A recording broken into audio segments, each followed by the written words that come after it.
오늘 하나님께서 저희들에게 주신 말씀 창세기 4장 1절에서 15절까지 말씀입니다. 창세기 4장 1절에서 15절까지 말씀, 저와 여러분이 한 절씩 교독으로 하나님 말씀 읽으시겠습니다. 아담이 그의 아내 하와와 동침하매 하와가 임신하여 가인을 낳고 이르되 내가 여호와로 말미암아 득남하였다 하니라. 그가 또 가인의 아우 아벨을 낳았는데 아벨은 양치는 자였고 가인은 농사하는 자였다. 세월이 지난 후에 가인은 땅의 소산으로 제물을 삼아 여호와께 드렸고 아벨은 자기도 양의 첫 새끼와 그 기름으로 드렸더니 여호와께서 아벨과 그의 제물은 받으셨음. 가인과 그의 제물은 받지 아니하신지라. 가인이 몹시 분하여 안색이 변하니 여호와께서 가인에게 이르시되 내가 분하여 함은 어찌 됨이니며 안색이 변함은 어찌 됨이니며 내가 선을 행하면 어찌 낯을 들지 못하겠느냐. 선을 행하지 아니하면 죄가 문에 엎드려 있느니라. 죄가 너를 원하나 너는 죄를 다스릴지니라. 가인이 그의 아우 아벨에게 말하고 그들이 들에 갔을 때에 가인이 그의 아우 아벨을 쳐 죽이니 여호와께서 가인에게 이르시되 내 아우 아벨이 어디 있느냐? 그가 이르되 내가 알지 못하니이다. 내가 내 아우를 지키는 자니이까. 이르시되 내가 무엇을 하였느냐? 내 아우의 핏소리가 땅에서부터 내게 호소하느니라. 땅이 그 입을 벌려 내 손에서부터 내 아우의 피를 받았은즉 내가 땅에서 저주를 받으리니 내가 밭을 갈아도 다시는 그 효력을 내게 주지 아니할 것이요 너는 땅에서 피하며 유리하는 자가 되리라. 가인이 여호와께 아뢰되 내 죄벌이 지기가 너무 무거우니이다. 주께서 오늘 이 지면에서 나를 쫓아내시온즉 내가 주의 낯을 배웁지 못하리니 내가 땅에서 피하며 유리하는 자가 될지라. 물은 나를 만나는 자마다 나를 죽이겠나이다. 다 같이요. 여호와께서 그에게 이르시되 그렇지 아니하다. 가인을 죽이는 자는 벌을 7배나 받으리라 하시고 가인에게 표를 주사 그를 만나는 모든 사람에게서 죽임을 면하게 하시니라. 아멘. 할렐루야. 오늘 참 인사를 못했네요. 아까 첫 시간에 우리 옆에 있는 분들하고 한번 좀 잘 지내셨습니까? 우리 네, 맞습니다. 2024년도 시작하면서 이 사랑에 대한 메시지를 우리 지난주에 이규준 목사님이 제가 LA에서 들으니까 너무 말씀이 좋더라고요. 그래서 계속 우리가 사랑의 메시지를 계속 이어가고 있습니다. 사실 사랑이라는 말 참 흔히 하는 말이죠. 특히 이제 이 외국의 이 이민 땅에 와서는 더 많이 듣게 되는 그런 말입니다. 근데 막상 이 사랑을 표현하고 행동하는 것은 참 쉽지가 않다라고 하는 것을 우리가 경험하게 됩니다. 왜냐하면 사랑이라고 하는 것은 그만큼 에너지가 많이 소모되기 때문입니다. 여러분, 사랑을 하기 위해서는 노력이 필요하죠. 또 그리고 헌신도 필요하고요. 내 것도 많이 주어야 합니다. 그런데 우리의 본성이 그렇지가 않잖아요. 우리의 본성이 남을 위해서 살아가기보다는 나를 위해서, 자신을 위해서 사는 것에 훨씬 더 많이 편중되어 있습니다. 그러니까 어떻게 해서든지 내가 잘 되고 내가 행복하기를 바라는 게 우리의 마음이에요. 그래서 사랑을 주려고 하기보다는 남의 것까지 심지어는 뺏어서 내가 내 것을 얻으려고 하는 그런 마음들이 생길 수도 있습니다. 그런 세상에서도 우리가 취해야 될 행동은 바로 이 사랑이라고 하는 겁니다. 예수님께서 그 사랑을 우리에게 주셨죠. 그분이라고 우리를 사랑하고 또 우리를 위해서 당신의 모든 것을 주시는 게 어디 쉬웠겠습니까? 아무리 하나님이라고 하시지만 그래도 엄청난 희생을 감수해야만 이루어질 수 있는 그런 일들을 감당하셨던 거죠. 근데 예수님께서는 그것을 우리를 위해서 기꺼이 하셨고 정말 보잘것없는 우리들을 위해서 놀라운 구원의 선물을 주신 것입니다. 그래서 예수님의 사랑은 정말 값지고 아름다운 희생으로 나타나게 된 것이죠. 자, 우리가 사랑을 할 때 필요한 게 있습니다. 그건 대상이죠. 상대방이 있어야 우리가 사랑을 하는 겁니다. 그런데 그 상대방, 대상 중에 사랑을 잘할 것 같은데 사랑이 잘 안 되는, 쉽지 않은 그런 상대들이 종종 나타납니다. 그중 하나가 이 가족입니다. 패밀리. 사실 이 가족이라고 하는 것은 사랑의 끈으로 묶였잖아요. 그죠? 사랑이 없으면 이루어지지 않는 관계인데 사랑의 끈으로 묶인 관계가 핵심인데, 그래서 이 가족이라고 하는 것에서 사랑을 빼버리면 우리는 아무것도 남지 않습니다. 그런데 그렇게 사랑이 풍성하게 열매를 거둬가야 하는 그런 가정에서 사랑이 식어질 때가 종종 나타나게 됩니다. 특히 이제 형제들 안에서, 시블링 안에서 이루어지는 어떤 좋지 않은 그런 관계가 되는 경우들이 종종 일어나게 되죠. 오늘 이야기가 바로 그런 내용을 담고 있습니다. 우리가 잘 아는 가인과 아벨 이야기가 오늘의 이야기인데요. 그들은 아담과 첫사람인 아담과 하와의 아들들이죠. 성경이 이들을 소개해 나갈 때 그냥 다짜고짜 이들의 직업에 대해서 먼저 소개를 해 나갑니다. 그래서 아벨은 양치는 사람이었고 그 다음에 가인은 농사를 짓는 사람이었다라고 그렇게 소개를 하죠. 그러니까 어느 정도 장성한 사람들의 이야기를 써내려가고 있습니다. 그리고 그 이야기는 또 갑자기 변합니다. 어느 날 이 두 사람이 하나님 앞에 제사를 드리는 장면으로 넘어가게 되죠. 그들은 각각 자기들이 최선을 다한 어떤 열매를 가지고 하나님께 제사를 드렸을 거죠. 가인은 자기가 농사를 짓는 사람이니까 이 농사의 소산을 가지고서 하나님 앞에 제사를 드렸고, 아벨은 양치는 사람이었으니까 자기가 기른 양의 첫 새끼와 그 기름을 가지고 하나님 앞에 제사를 드렸습니다. 근데 이 두 사람의 제사의 결과가 완전히 다르게 나타났죠. 하나님께서 이 동생 아벨의 제사는 받으셨지만 이 형 가인의 제사는 받지 않으셨습니다. 자, 여기에서 이제 우리의 이 의문이 떠오르게 됩니다. 왜냐하면 이것이 이제 형제간의 가인과 아벨의 사이를 완전히 끊어버리게 되는 결정적인 원인이 되어버렸기 때문입니다. 자, 그렇다면 왜 하나님께서는 아벨의 제사는 받으셨지만 가인의 제사는 받지 않으셨을까라고 하는 게 우리의 궁금증이 되죠.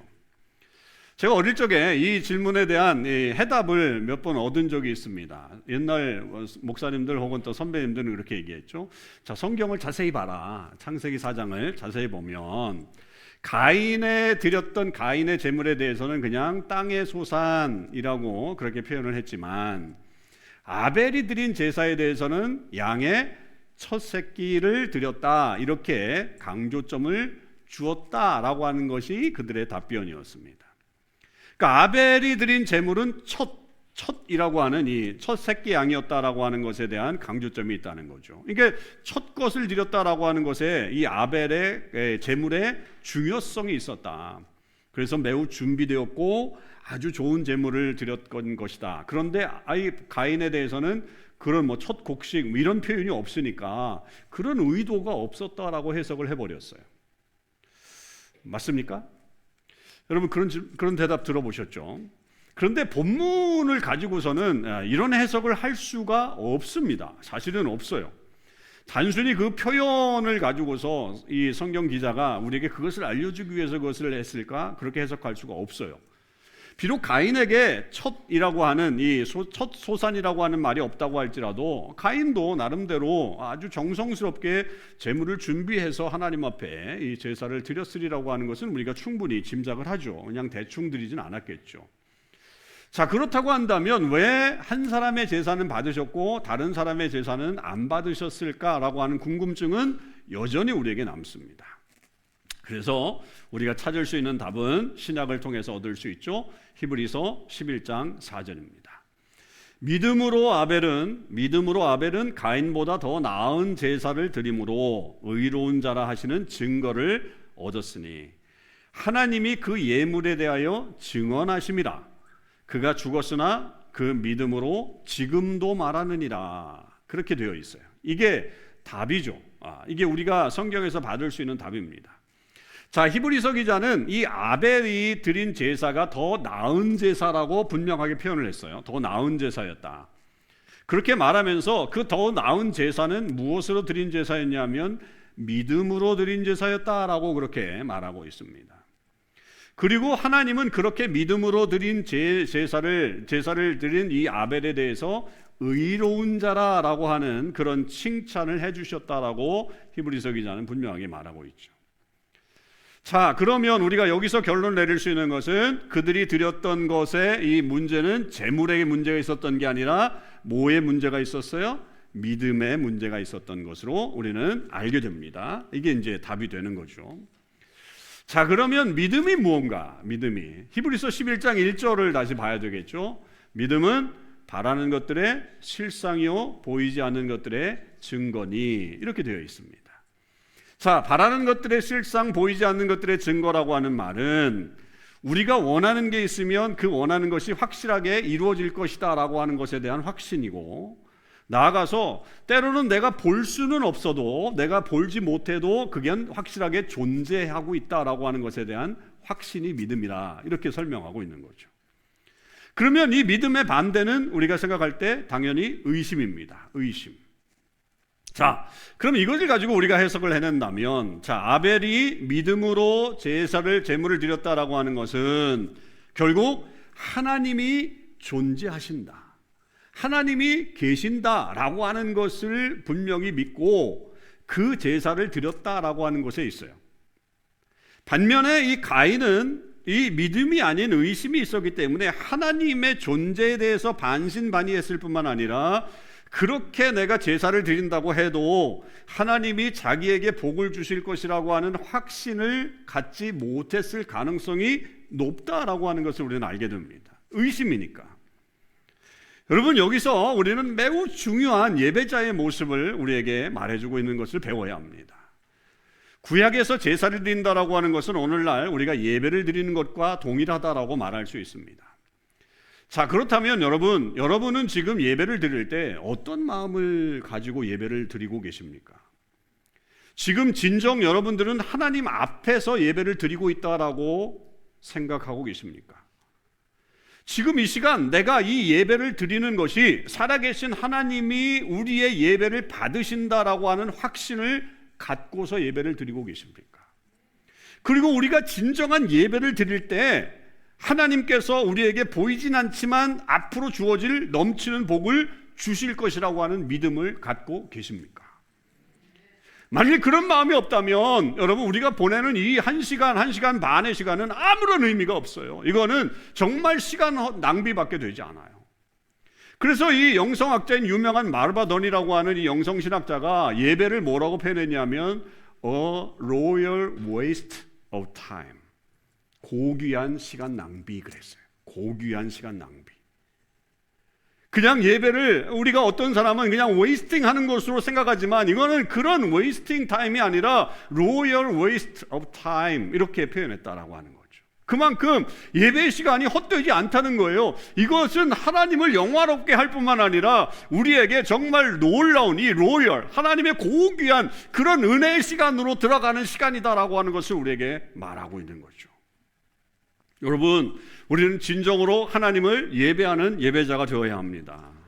예배를 제대로 드리면 하나님이 기뻐하시고 우리에게 많은 복을 주시는 것을 믿으십시오.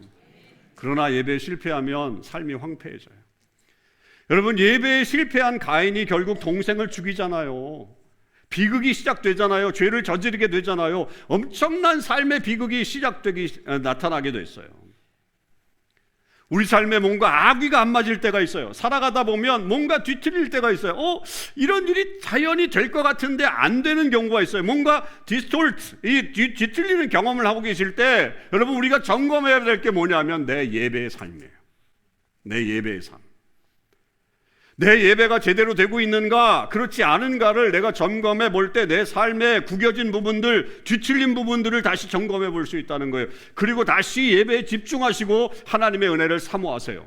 그러면 뒤틀렸던 삶이 제자리로 돌아오고 하나님의 역사가 이루어지게 될 것입니다. 예배가 그런 능력이 있는 거예요. 예배에 대해서 좀 길게 말씀드렸지만 그러나 이것도 매우 중요하기 때문에 말씀을 드렸어요. 자, 그러면 이제 본격적으로 가인과 아벨 두 사람에게 나타난 결과를 한번 보죠. 자, 가인은 하나님께서 자기의 제사를 받지 않게 되자 몹시 화가 났어요. 몹시 화가 났어요. 그리고 아벨에게 성경에는 이렇게 다른 표현도 되어 있지만 들로 나가자, 필드로 나가자 그렇게 제안을 한 다음에 거기서 동생을 죽여버리죠. 이게 인텐셔널한 건지 아니면 우연히 죽인 건지에 대해서는 학자들의 의견이 조금 나뉩니다. 그런데 나중에 가인이 하나님 앞에, 하나님, 내가 만나는 사람들이 나를 죽이려고 하면 어떻게 합니까? 나를 보호해 주십시오. 그럴 때 하나님이 표를 주면서 그 다음에 이 가인을 보호해 주시잖아요. 사람을 죽였는데 하나님 보호해 주신다? 라고 하는 것 때문에 많은 학자들은 이게 우발적인 살인이었을 것이다 라고 하는 추정도 해보는 거죠. 그런 이들이 좀 있습니다. 여하튼 살인이 벌어졌죠. 자, 하나님은 그런 가인의 행동을 아시고 그에게 물으십니다. 내 아우 아벨이 어디 있느냐? Where is your brother Abel? Where is your brother? 그러자 가인은 이렇게 대답하죠. I don't know. 저 알지 못합니다. 야, 이런 사람이 있나요? 저 알지 못합니다. 내가 내 아우를 지키는 자니까. Am I keeper? Am I his keeper? 그러잖아요. 가인은 완전히 시치미를 떼죠. 그리고 하나님 앞에 내가 아우를 지키는 사람입니까? 라고 이렇게 오히려 성을 냅니다. 화를 내죠. 여러분, 우리는 이 질문과 답을 통해서 하나님께서 우리에게 원하시는 이 사랑의 모습이 어떤 것인가를 발견해야 돼요. 사랑의 그 내용이 무엇인가를 발견해야 합니다. 그것은 우리가 이 형제를 지켜야 하는 사명을 가진 자라고 하는 것을 이 말씀이 우리에게 던져주고 있는 거예요. 우리가 형제를 지켜야 하는 사명에 있다라고 하는 거죠. 우선적으로 그 형제는 우리가 육신적으로 함께 부모님 밑에서 태어난 사람들을 말합니다. 그러나 나아가서 그 형제는 그리스도 안에서 함께 신앙생활을 해나가는 여러분 모두를 말하는 겁니다. 그런데 그 그리스도인 형제에게 나아가기 전에 먼저 우리 가족 안에서 형제에 대한 사랑에 대해서 한번 점검해 보자라고 하는 겁니다. 자, 외국인 분들도 계시겠지만 많은 분들이 형제가 있습니다. 여러분들의 형제들의 관계, 자매들의 관계는 어떠십니까? 살갑게 사랑 나누면서 잘 지내고 계십니까? 아니면 대면 하십니까? 아니면 아예 왕래를 하지 않는 왼수가 되었습니까? 사랑하며 지내면 좋겠지만 친하지 않게 때로는 원수처럼 되어버린 이유가 어디에 있습니까? 왜 그렇게 되었습니까? 자, 성경은 우리에게 몇 가지 단서를 제공해 주죠. 형제의 관계가 틀어지는 이유를 설명해 주는데 그중 첫 번째가 오늘 본문에서 보여주듯이 인정을 못 받을 때 나타난 결과입니다. 레코그니션이 안 되기 때문에 관계가 틀어지는 경우가 있습니다. 자, 가인과 아벨은 하나님께 인정을 받았느냐 받지 않았느냐가 결국 이런 결과가 나타났죠. 하나님에게 인정을 받은 아벨과 인정을 받지 못한 가인의 이유 때문에 그렇습니다. 여러분, 우리가 그런 하나님의 인정을 받는 것이 어디로 나타나냐 하면 주로 부모님을 통해서 우리에게 경험됩니다. 그래서 이 하나님께 인정을 받지 못했다는 것이 부모님에게 인정을 받지 못한 결과와 같은 결과를 낳을 때가 많습니다. 그게 가정 안에서 많이 일어나게 되는 거예요. 자녀가 부모님으로부터 인정을 못 받으면 마상을 입습니다. 마상이 뭔지 아십니까? 마음의 상처. 마상을 입습니다. 아무리 노력을 해도 인정이 안 돼요. 그러면 나중에 이 사람이 커도요, 이 사람은 진짜 문제가 많습니다. 잘못된 길로 갈 확률이 많아요. 더군다나 다른 형제는 인정을 받는데 나만 인정을 못 받는다. 그러면 정말 이 마음은 정말 힘듭니다. 왜냐하면 비교가 되기 때문입니다. 그리고 심지어 어떤 때는 내가 잘하고 얘가 못했는데도 내가 인정을 못 받고 얘가 인정을 받는 경우가 있습니다. 이건 완전히 사람을 다르게 만들죠. 큰 마상을 입죠. 그러면 그 좋지 못한 결과를 나아가게 됩니다. 여러분이 인정받는 거, 레코그니션 되게 중요합니다.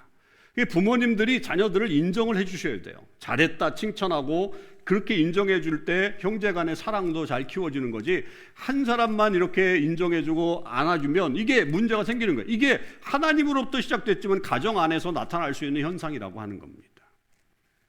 성경의 또 다른 좋지 않은 관계의 형제 이야기는 에서와 야곱 이야기죠.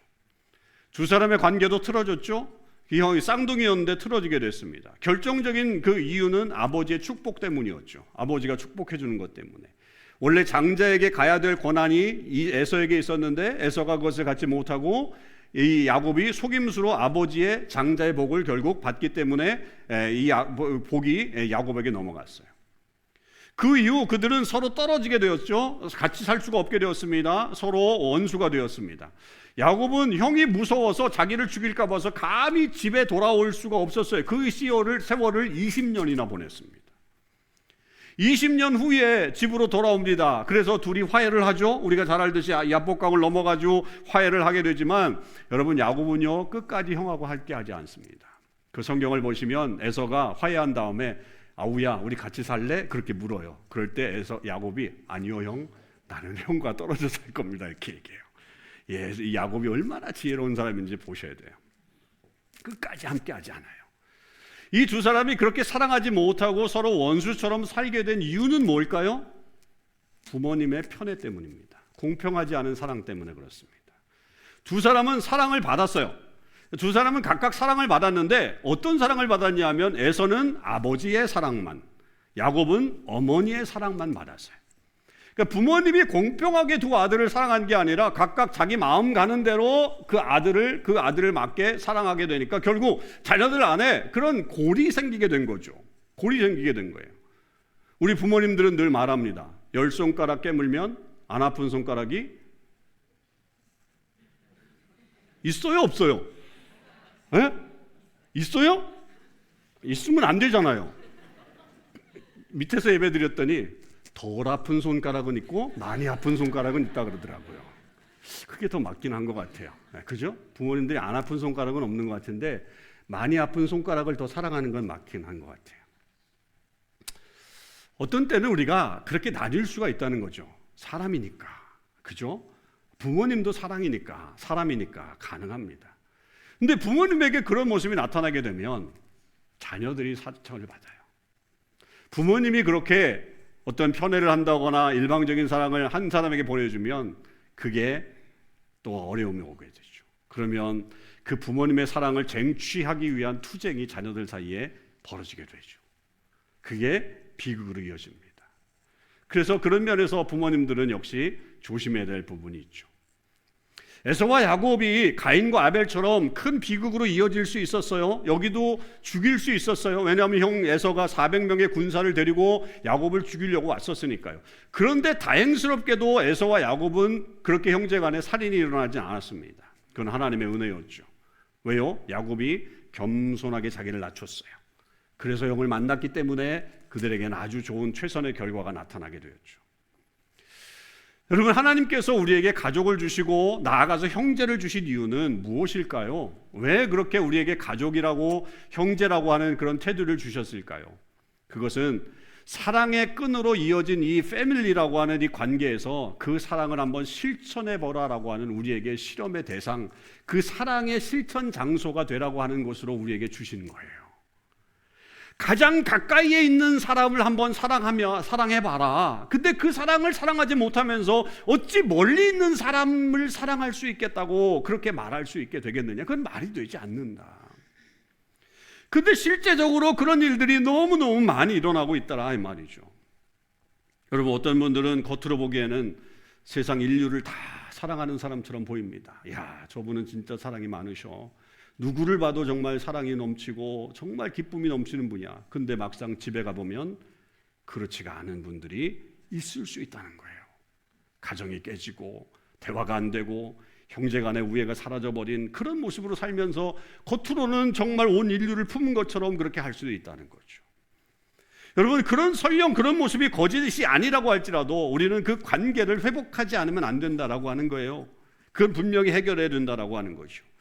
하나님이 가인에게 내 아우 아벨이 어디 있느냐? Where is your brother? Where is your brother? 라고 물으셨어요. 이것은 하나님이 아벨이 어디 있는지를 몰라서 물은 게 아니잖아요. 이 모든 것을 알고 있는 하나님이 그걸 몰라서 지금 가인에게 그 질문을 하는 그런 질문이 아닌 것을 우리는 다 알고 있어요. 그러면 이 질문은 뭐예요? 가인, 너 지금 너 아우에 대한 너의 responsibility가 있지 않느냐? 너의 책임이 있는 것 아니냐라고 하는 그런 질문이죠. 어디 있느냐 질문이 아니라 너는 정말 너의 아우를 지키고 있느냐라고 하는 것에 대한 그런 질문 아니겠어요? 근데 이 가인은 당당하게 거짓말을 하고 자기가 아우를 지키는 사람입니까? 내가 아우 지키는 사람입니까? 나 몰라요 하나님. 거짓말을 해나가면서 하나님 앞에 항변을 하고 있는 거죠. 마치 내가 동생도 있고 형도 있고 오빠도 있고 누나도 다 있는데 꼴 보기가 싫으니까 우리 집엔 아무도 없어요. 나 혼자 살아요. 이런 것과 같다라고 말할 수 있죠. 하나님은 우리에게 가족 안에서 사랑하라라고 하는 미션, 사명을 주신 거예요. 그것을 사명으로 여기는 것이 우리가 가져야 될 마땅한 우리의 삶의 자세라고 하는 거죠. 여러분, 사명은 때로는 내가 마음에 안 들어도 해야 돼요. 마음에 안 들어도 견뎌야 돼요. 마음에 안 들어도 참아야 된다라고 하는 거죠. 때로는 마음의 상처 때문에 말을 안 걸을 수도 있고 만나고 싶지 않을 때도 있겠죠. 그럴 때라도 우리에게는 responsibility, 책임이 있다라고 하는 것을 우리는 명심해야 된다라고 하는 겁니다. 그 문제 때문에 고민을 하고 계신 분들이 혹시 여기 계시다면 하나님께 기도하면서 하나님의 음성을 꼭 들어보세요.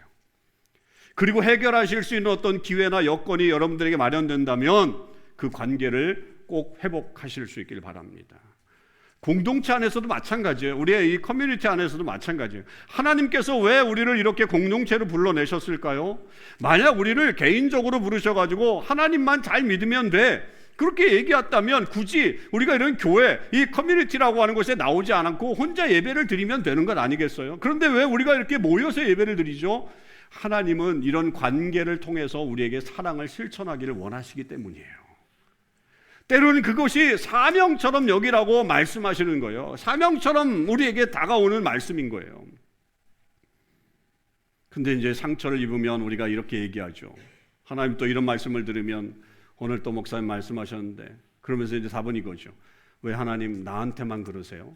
왜 나보고만 해결하라고 그러세요? 저 인간은 하나도 안 변했는데 제가 그 사람을 지키는 사람입니까? 답하지 마세요. 그렇게 말하지 마세요. 이제 뭐라고 말씀하셔야 돼요? 네, 하나님 힘들지만 한번 해볼게요. 꼴 보기 싫지만 한번 다가갈게요. 이렇게 대답하세요. 여러분 이렇게 하시면 어떻겠어요? 한번 해보실래요? 안 하실래요? 성경에 형제는 아니지만 형제 이상으로 사랑을 보여준 두 사람이 있어요. 다윗과 요나단. 사실 이 두 사람은 정치적인 적이죠. 폴리티컬한 어떤 에너미죠. 이 같이 할 수 없는 사람이에요. 요나단은 사울의 아들로 차기의 왕이 될 후보였죠. 아버지가 왕이었고 자기가 이제 다음 왕이 될 수 있었어요. 근데 다윗이 그 자리를 치고 올라왔죠. 경쟁자가 됐어요. 컴피티션 했어요. 두 사람은 가까울 수가 없는 그런 관계였어요. 그런데 이 두 사람이 우정이 대단했어요. 엄청나게 대단했어요. 그래서 성경은 각각 이렇게 기록하고 있어요. 이 두 사람의 우정을 각각 자기 편에서 얘기하는 게 사무엘상 18장 1절에 먼저 보면 이렇게 되어 있어요. 다윗이 사울에게 말하기를 마침에 요나단의 마음이 다윗의 마음과 하나가 되어 요나단이 그를 자기 생명같이 사랑하니라. 그렇게 표현했어요. 그러니까 다윗을 향한 요나단이 정치적인 적인데도 불구하고 요나단이 다윗을 그렇게 사랑을 했다. 자기 생명처럼 사랑했다라고 표현을 해놨어요. 그랬더니 사무엘상 20장 17절에 가보니까 이렇게 기록되어 있어요. 다윗에 대한 요나단의 사랑이 그를 다시 맹세하게 하였으니 이는 자기 생명을 사랑함같이 그를 사랑함이었더라. 이제는 다윗이 그렇게 얘기를 했어요. 똑같이 자기 생명과 같이 그를 사랑했다라고 서로 간에 그렇게 이야기를 했어요. 그 다윗과 요나단의 사랑이 동일하게 표현되어 있는 거죠. 친형제보다도 더 끈끈한 사랑이 두 사람 사이에 흐르고 있었어요. 어떻게 이렇게 됐을까요? 정치적인 적이었는데 한 사람이 기득권을 포기하고 낮은 자리로 내려가니까 이 문제가 해결이 됐죠. 요나단은 자기보다 다윗이 훨씬 더 좋은 왕이 될 수 있을 것이라고 생각을 했어요. 여러분, 요나단이 왜 욕심이 없었겠어요? 요나단이라고 아버지가 왕이니까 나도 왕이 될 수 있다라고 하는 생각을 안 해볼 수 없었잖아요. 그러나 나보다 다윗이 훨씬 더 좋은 왕이 될 수 있을 거라는 생각을 했기 때문에 그는 과감하게 자신을 내려놓은 거예요.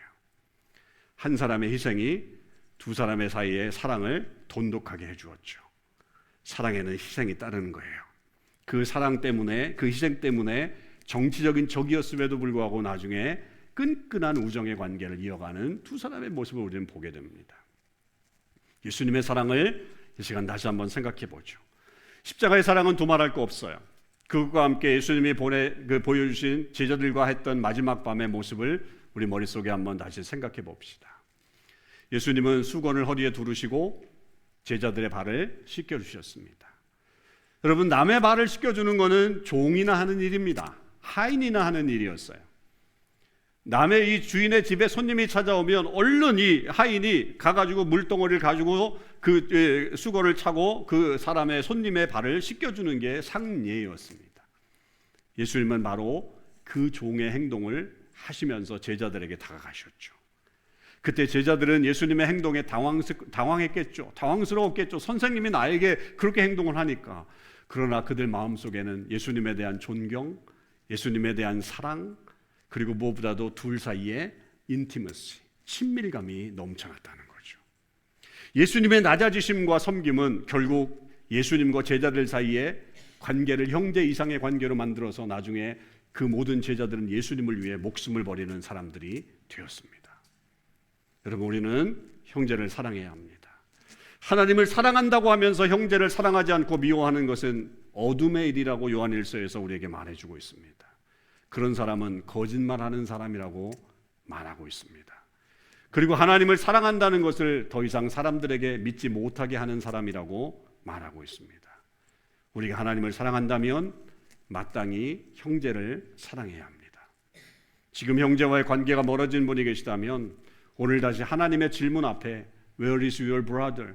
너의 아우가 어디 있느냐라고 그렇게 질문할 때 답을 제대로 좀 해보십시오.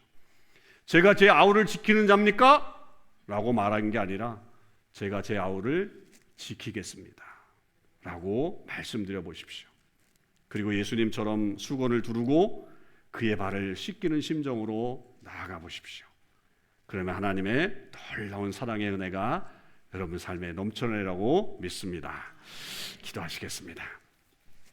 이 시간 우리 함께 기도하죠. 여러분 마음속에 떠오르는 사람이 있으면 그 사람을 위해서 기도하시고요. 오늘 하나님께서 여러분들에게 혹시 질문하시면 Where is your brother? Where is your sister? 그렇게 질문할 때 하나님은 그게 어디 있느냐고 묻는 게 아니라고 하는 것을 우리는 배웠습니다. 그 사람을 네가 지금 어떻게 대하고 있니? 그 사람에게 잘해주고 있니? 그 사람과의 관계는 어떠니? 라고 하는 것을 묻는 것임을 우리는 알게 되었습니다. 좋은 관계면 참 좋지만 혹시 서먹서먹한 관계, 대면대면한 관계에 있다면 여러분 오늘 하나님 앞에 어떻게 대답을 한번 해보시겠습니까? 그리고 우리의 사랑을 어떻게 나타내겠습니까? 여러분 우리 공동체 안에 혹시 그런 분들이 계십니까? 참 힘들고 어려운 분들 있습니까? 그럴 때 우리는 어떻게 해야 할까요? 쉽진 않지만 오늘 하나님의 말씀을 통해서 우리에게 들려주시는 주님의 음성은 우리에게 사명자로 세워주신다라고 하는 말씀이었습니다. 우리를 한 걸음 더 낮춰보시면 어떻겠습니까? 여러분 겸손하게 나를 한번 낮춰보시면 어떻겠습니까? 왜 나만 그러냐고, 왜 나만 그래야 하냐고 말하지 말고 서로 한번 그런 대면대면한 관계가 있으면 우리 한번 서로를 낮추고 서로를 대해보면 어떻겠습니까? 하나님을 사랑한다고 하면서 우리가 형제를 미워하면 그 사람은 거짓말하는 사람이요 어둠에 있는 사람이라고 요한일서는 우리에게 말해줬습니다. 하나님을 사랑한다고 하면서 형제를 미워하는 것은 말이 되지 않는다라고 우리에게 말해주고 있는 것입니다. 여러분 그 사랑을 한번 다시 회복해 보시지 않겠습니까? 그래서 우리 안에 하나님께 주시는 그 사랑이 넘쳐날 수 있도록, 그리고 하나님 앞에 우리가 이렇게 대답해 보시죠. 그렇습니다 하나님, 힘들지만 제가 제 아우를 지키는 사람이군요. 제 아우를 한번 지켜보겠습니다. 제 아우를 한번 사랑해 보겠습니다.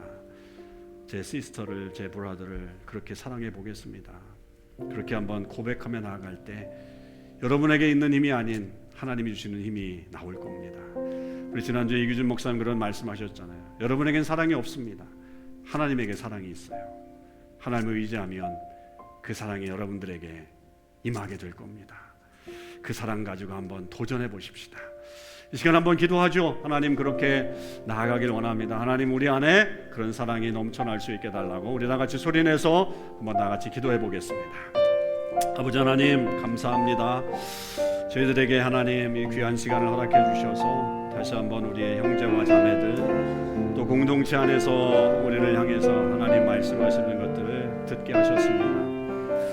너의 아우가 어디 있느냐 이렇게 질문하시는 하나님의 말씀 속에 아버지 우리가 분명한 음성을 한번 듣기를 원합니다.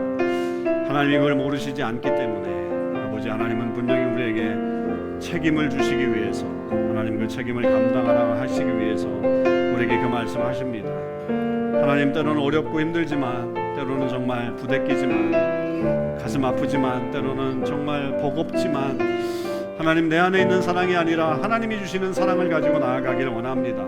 하나님 그 사랑 안에 거할 수 있게 하시고 그 하나님의 사랑이 우리 안에 흘러서 하나님 우리가 더 겸손하게 우리를 낮추고 또 그 사랑을 나타낼 수 있는 저들 되게 하여 주십시오.